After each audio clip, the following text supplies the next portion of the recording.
talking about tax benefits and concessions that are usually part of these heads of agreements and foreign direct investments. Recently, you talked about a $100 million tax rebate that you have to look at that again. Right.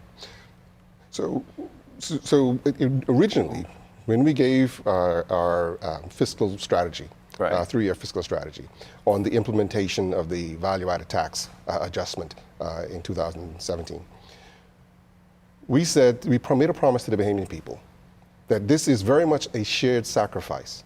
Right. We are asking more from you through value-added tax increases.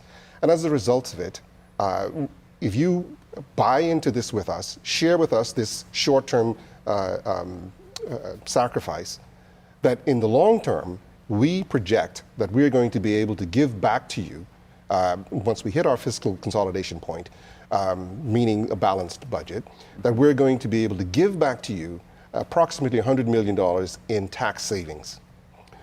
We anticipated that we would do that through further reductions in customs duties, cross-border taxes, which will have a direct impact upon the cost or the price of goods and services that will put money back into the hands of the producers, the productive sector, the private sector, because they don't have to outlay duty monies up front for inventory and what that means to carrying costs and financing costs, that they will be able to deploy that money into either further services and goods or to hire more people. Okay. Now, with the storm, we've had to recast our forecast and our fiscal strategy going forward. And we laid that fiscal strategy report, adjustment report in Parliament in November. We will debate that along with the midterm performance report.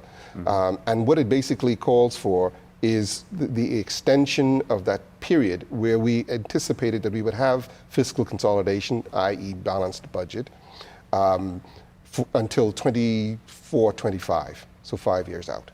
Yeah. Right?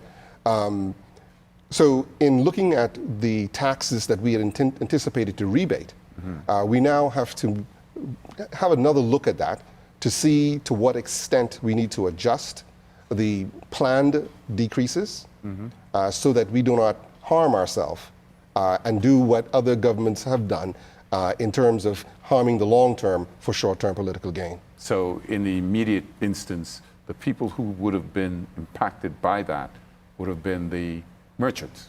No, it would have been the consumer, right? Because at the end of the day, this isn't about the merchant, because duty, like value-added tax, is a flow-through tax to the consumer.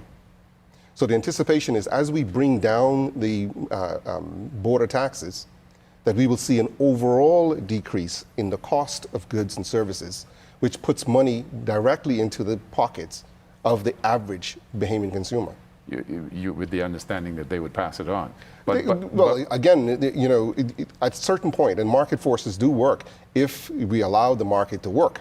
Yeah. Right? Because if I can bring, for instance, if I can bring a washing machine from Florida, pay no duty at the border, and do that cheaper than the local retailer, then I'm going to do that.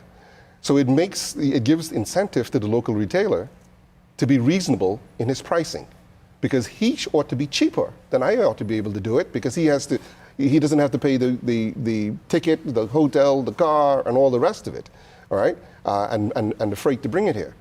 So on an individual unit freight to bring it here. So it can work if we are educated consumers and we demand that the market be efficient.